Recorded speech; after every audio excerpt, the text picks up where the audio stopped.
seen something like me. Hello and welcome to another episode of Walking with Walfinch. Today I'm joined by Karen Wenning in the Vegas edition of the IFA convention. Hello Karen Wenning. Well, good morning. Right. So Karen, tell us, who are you? Where are you from and what do you do? Absolutely. I am from Madison, Wisconsin, and I work for a company called Suttle-Straus. I have been there for 18 years. Wow. In a few different roles. I came in as a marketing director from an advertising agency. Yeah. And I'm currently doing all of the business development for our franchise clients. That's so amazing. I work just in the franchise space. That's very cool. So how long have you been working just in the franchise space? Well, we've worked with franchisors for the 18 years that I've been there, Yeah. but it's really the last 10 years that I've focused on franchising. I got my CFE, really put a lot of time, energy, and effort into getting educated. Yeah. And I have the opportunity to work with some amazing clients that have really mentored me as well for the past 10 years. How interesting. So Karen, 10 years in the franchising space, in the marketing arena, you must have seen things really change and transform in that Oh time. my gosh, especially when it comes to, my business. Yeah. If I were to sit next to you on a plane, Yeah. I would tell you that I sell a marketing software solution to franchisors. But the reality is I work for a printer that's been in business for over 110 years. But I mean, my brain has just exploded with that Exactly. information. 110 years. Exactly. I mean, that is not the blockbuster effect, is it? I mean, that is No. knowing when to pivot. Exactly, right? So, and that's really what our software does, right? It allows us to provide a lot more services and a lot more value Yeah. to our clients. And then our differentiator is, of course, that we can deliver 2 times faster on the products that we produce in-house because we produce them in-house. Yeah, yeah. And so, I've both been a franchisee and now a franchisor. Mm-hmm. And so if you were advising me as a franchisee to say, hey, look, go do this, and this is what you need. I mean, there's never a silver bullet, but what is that silver bullet package? I mean, what do I need to do and think about over a 90-day, 180-day period to just get off the ground? Yeah, I mean, just for getting off the ground, I mean, I would never say, oh, you should do direct mail, or we gotta really focus on print. Like I would say, you really need to focus on your digital. You really need to focus on what you're doing as far as your playbook goes. Yeah. And then when you look at your available dollars, then figuring out how you can layer in these other marketing channels. Because I find that franchisees that are doing more marketing are consistently doing more conversions, right? Yeah. So it doesn't really matter what the marketing channels are, but because the consumer and the customer journey has so many different touch points that we kind of need to be in more places than just one. We need to be more than just, in digital and social. That's very interesting. So when you say digital and social, what does that mean in today's terms? Yeah, I mean, like what we're doing as far as with our website and our offers and our social media ads and things like that. But more importantly, how are we taking the experience of what the customer is going to have in all these different touch points to get them to the point of conversion? Okay. How do we convert them into being a customer? Yeah. And then how do we understand what that lifetime value of a customer is? Because it might take, depending on what your brand is, it could take 30 days to make a conversion. But if it's something that is a high value product, is very expensive, it could take a lot longer than that. And it could take 40, 50, 60 touches. So what are those touches that franchisee is working on to have that customer see them? I mean, 40, 50, 60 touches is a lot of touches, right? So It is. And that could just be to get them to go to your website. Yeah, okay. Right? Wow, yeah. So then the website has to be really powerful. Yeah. And so just kind of digging into that for a second here. So 40, 50 touches plus. I'm looking at digital, I'm looking at, Google, I'm looking at socials, I'm looking at all of that kind of stuff to kind of get them to my site. And going to events. And being present at events and being in your community. Yeah. And all of these things are touches. Yeah, and that's really interesting. And Do you know any franchisees, and you don't have to name names, but anyone that you think, well, they do that particularly well, and really kind of dig into that case study of saying, well, actually, yes, they're great at the print, but at the same time, they do the ads, and they've got a pod, and they do this, and they do that. Oh my gosh, there's a lot of them that do it very well. Yeah. Think about, well, we can take, for example, service brands. Yeah. So look what they're doing. They're going into people's homes. So they're saying 2026 is going to be the year of trust, right? And trust is going to be the most valuable currency. So you have to trust somebody to come into your home. They're coming into their homes. How are they getting there? So maybe they're doing social and digital, right? Like we have carpet cleaning or we have this product or service, but they're also going and hanging door hangers on doors. Yeah. Right? They're going into neighborhoods where they know that their customers are. Yeah. And when they're there doing a service, they're putting up a yard sign in that person's yard. Hey, we're here. They're leaving a pamphlet with them saying, I did a carpet cleaning at your place, but guess what? We also do, perfect example. Yeah. So recently I had my carpets cleaned. Okay. And it turns out that that provider, when he was there, he left a pamphlet for me, and they do grout cleaning.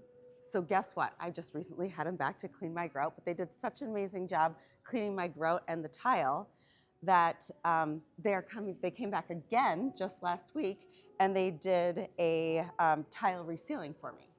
Wow. But while this was going on, during this customer journey that I'm having with them, and we're building trust and I'm getting to know them, my husband has apartments, and one of his apartments had a fire in it. Turns out that this franchisee does restoration. Wow. So guess what? We just went from a $500 carpet cleaning client, which is probably low margin for that franchisee, right? Yeah, yeah. To now, we're a $75,000 client.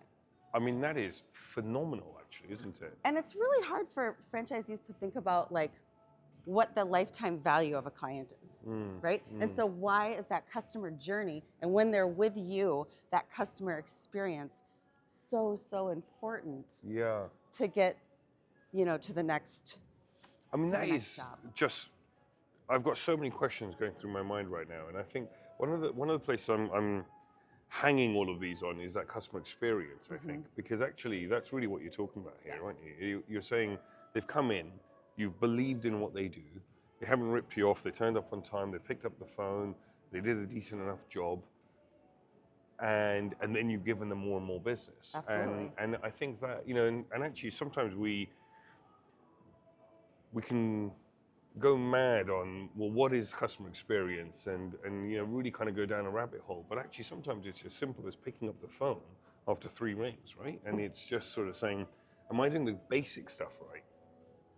I can't emphasize enough how important it is to pick up your phone. Yeah. I mean, it's insane. I recently signed up for a adult dance class. Yeah. Cool. And I messaged 3 different studios. Yeah. And on their online, we were talking about, like, what's the digital, the instant messages. Yeah. So I started in the chat, no response. So I emailed a couple different places, no response. Yeah. So I'm going to the studio that responded. Well, there you go, right? Pretty simple. It's so simple. It's your phone. Yeah. That is, I mean, so we mystery shop our franchisees, and just to kind of help score them and say, well, okay, how was that phone call? And, and it's scored from everything from how quickly did you answer the phone to, how much information did you give when you knew that I wasn't going to be a client? Because actually, even the people that are lost revenue can make revenue. And You bet they can. Yeah, and it's, so I think that is so funny. You went to the place to answer the phone. I love that. I mean, exactly. But and what you just said, you still continue to spend time on the phone with them after you know that they're not going to be a client right now, because there is a potential that they could be a client. No means no now, but it doesn't necessarily mean no for the future. Yeah. And also, it doesn't mean that my neighbor doesn't want it. Exactly. Yeah. And so even if that part of the customer experience is good, and I might tell my neighbor. Yeah. It's so true. So you're talking about a multitude of touch points. Is there a number that you think, well, okay, you're talking service brands, for example. Is there a number of saying, I need to be in this many different places on this many different platforms or whatever it might be, whether that is in print or whether that's on digital. If I do 5 or 10 or 20, that's the kind of gold standard. Well, I wish I could tell you what the number of touch points are, but really it's going to depend. Especially if you're a franchisee and you're in a new market and there's not a lot of brand recognition in that market for your brand, it's going to be harder. It's going to take more touches, right? And so what my recommendation is, like, make a plan for your first 120 days and set it and forget it. Meaning that don't pull back after 30 days and say, oh, that marketing's not working. You have to give it a chance to get some traction. You never know how long it's going to take going into a new market, depending on how well the brand is known nationally, is certainly going to help going into a market. And also the cost of your products. So if you're talking about childcare, which is very expensive, and it takes a lot of trust, right, to decide where you're going to put your child in daycare, it's going to take a lot longer. Yes. It's going to be a longer sales cycle. Just like anything. So no, that's wonderful. I mean, so if you were setting up a service-based business, be it home care, be it lawn care, be it carpet cleaning, and you are you're green in an area, a brand new company, what would you do in that first 120 days? What would be Karen's plan? I feel like that could be copyrighted. Karen's plan. We might be onto something. Or the Wenning plan. A bit of a play on words. A winning plan. Yeah, exactly. Yes. I think I would really need to be focused on social media and digital, and really get deeply involved in the community.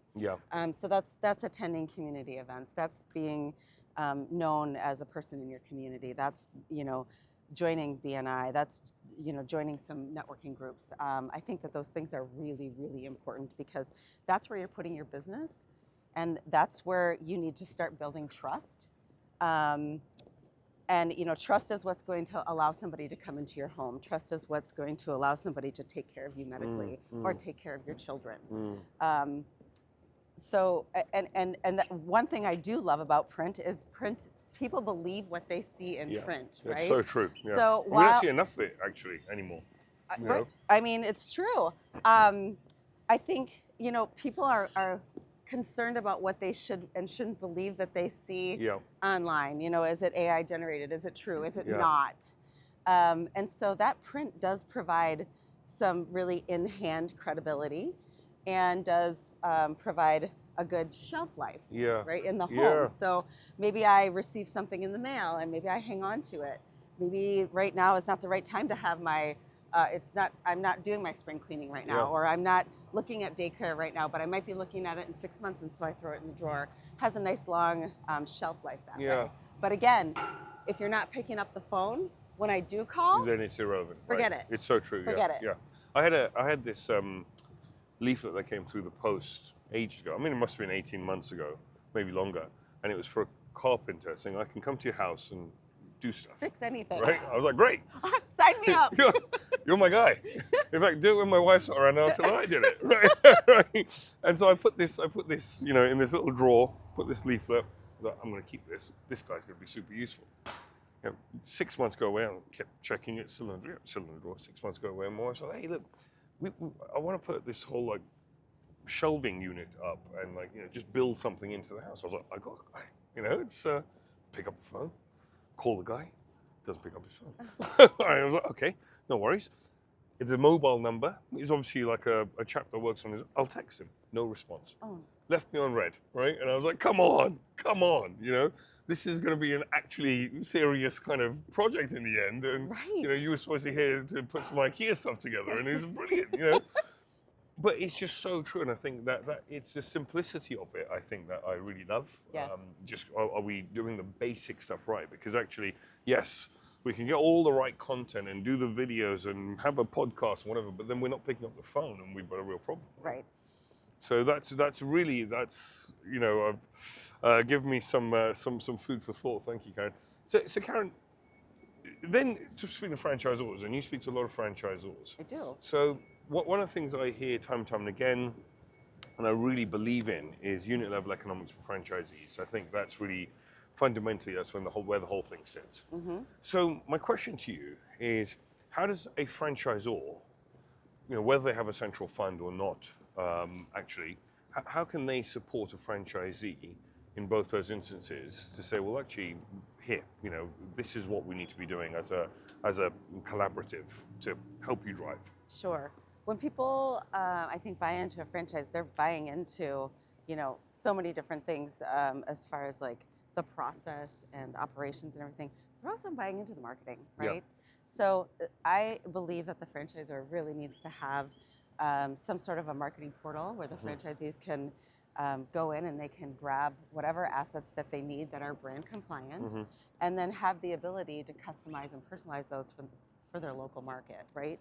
Because we want that messaging to be local, Yeah. and we want it to be personalized. Yeah.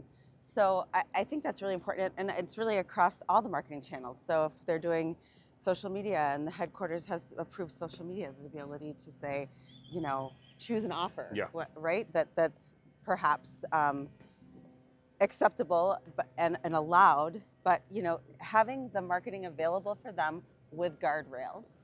So the guardrails bit is really interesting. Now, I think that is where franchisors really fall down. They go too far on either way. Sure. And certainly younger franchisors, and it's a journey that we've been on and going through as well, actually, just to speak openly, where initially you say, well, okay, you do it, we'll teach you. But then you realize that, okay, no one can really do it because, hey, guess what? They're not marketeers and graphics designers. Right. Cool. And they're like, well, okay, no, you can only use this. And they're like, well, hey, guess what? It's now not personalized to my local community. Like, oh, gosh. So what's the halfway house? What is the kind of gold standard for a franchisor? Are there systems that you think are good for saying, well, okay, I can do some tinkering. I can change this bit, but I can't change that bit. And it's, what would you use as a franchisor, and how would you do that? I mean, I would use Suttle-Straus, Oh, yes, of course. yeah, of course. But I mean, there's a lot of companies that do it depending on what your needs are. I feel that the system needs to be robust enough that when the franchisor can say, okay, this is what it looks like, and this is what it needs to look like, but we're going to allow the franchisees to customize these areas. So maybe it's a free edit field where they can change the offer. Maybe it's a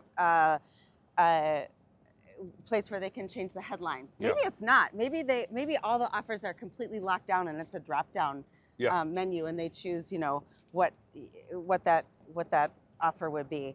But it's more than that, right? It's the ability to pull in, like here, it would be different states have different requirements, and those would automatically be in the franchisee profile, and they would automatically pull into the templates, any legalese, anything like that, that would need to come in so that the franchisee can't, they have some help. They're not going to make a mistake on these really important things.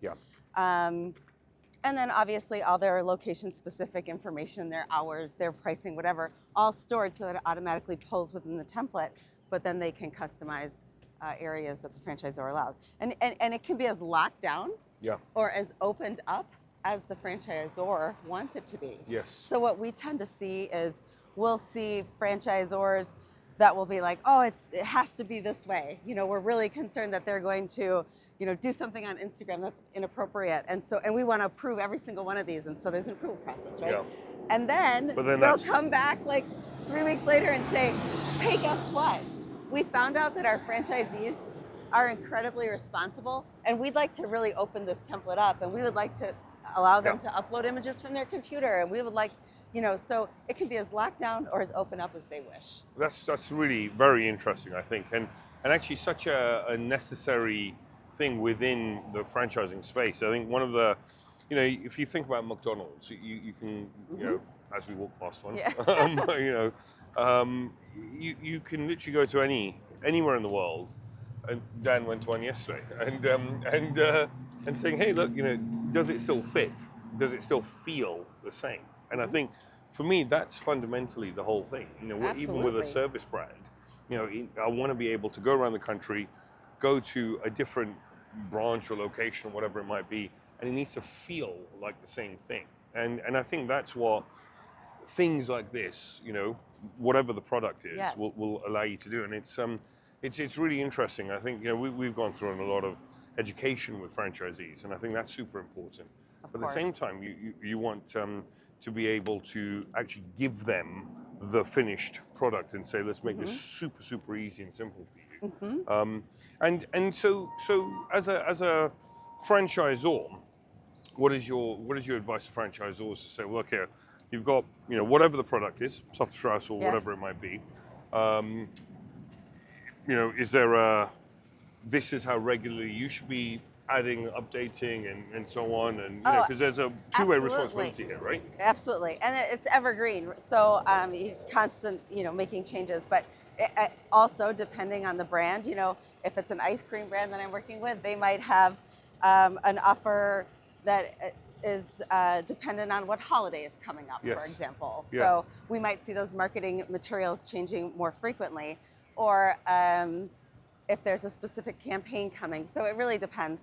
A lot of them is quarterly focused, Yeah. especially with QSRs. Yes. And you talked about the McDonald's experience, and again, we're coming back to the customer experience, because it all Yes. comes down to ultimately that customer experience. And when we're talking about the franchisor and the franchisee also has a customer experience. Truly, right? yes. From the yeah, franchisor. absolutely. So what does Yeah. that customer experience look like? Yeah. Um, I really believe that, so, the briefing that my PA has is, well, okay, everyone else can wait for a response, but if a franchisee emails me, we need to be on that straight away, actually, because really they are my only customer, really. Yes.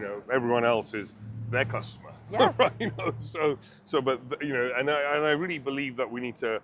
I don't think using the word customer is correct, but I think that they're the person I serve, actually. Yes. And really, that's the point. I think everything that you're talking about here is saying, well, how do we serve our stakeholders correctly, and with enough kind of respect, actually, to say, well, this is the right thing, and this is how we will scale this right thing. Mm-hmm. That's really wonderful. So, Karen, I usually end these podcasts with a question, and that question is, if you were giving someone one piece of advice on how to build either the next million or the first million in business, what would that piece of advice be? Build better relationships. Build better relationships. Everything comes down to relationship. Yeah. And there's I don't think that there's any AI that can replace a relationship. I think that is really wonderful, and I think that's really kind of given me lots, and I think there's so many more things I would have loved to have spoken to you about today, and so that means we're just gonna have to get you on again. But I really thank you very much for coming on and contributing and supporting our listeners, and I think everyone will have enjoyed this as much as I did, and thank you very much for tuning in. Until next time.